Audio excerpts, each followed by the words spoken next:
Hello everybody! For today's video, kay katulayning birthday sa akong sisters. So, birthday man ni Madam. So, padulong na demi ani dito sa lungsod. So, ang akong kuya, akong gisuon kay magmotor lang. So, kami mga babae, akong sister, akong mama, o asawa sa akong kuya, kay tricycle lang. So, among ta baby din hiya, kay nang huyab na, kay hapon na magod ni siya guys, hapit na ni siya 6 p.m. So, mo niya akong sister, ang birthday girl. Then, after 10 minutes ata sa tricycle, kaya naabot na dahil mi sa lungsod. So, din hiday mi nag-dinner sa Kanto 5, dili sa Barangay 5, sa highway rigid siya. Mo niya akong mama, akong gisuon, then asawa sa akong kuya.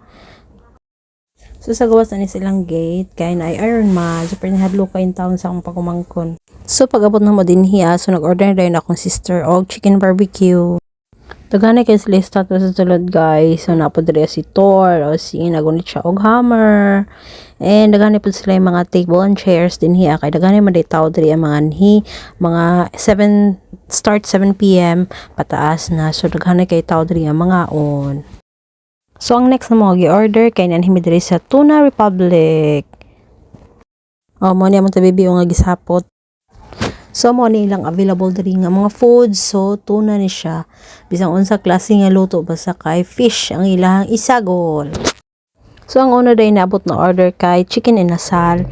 Then, sunod ang katong order na mo sa Tuna Republic nga pansit, fish soup.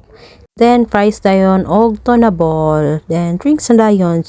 So, after na mugkaon, mga 1 hour siguro to. So, nanguli na dayon mi kay gabi naman.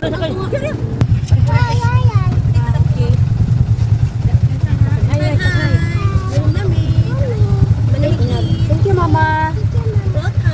Birthday. Okay na, ma'am. Okay na mo? Sa Joey na adra. Sa Joey drama? So, moro to guys. Thank you for watching my video. Bye-bye!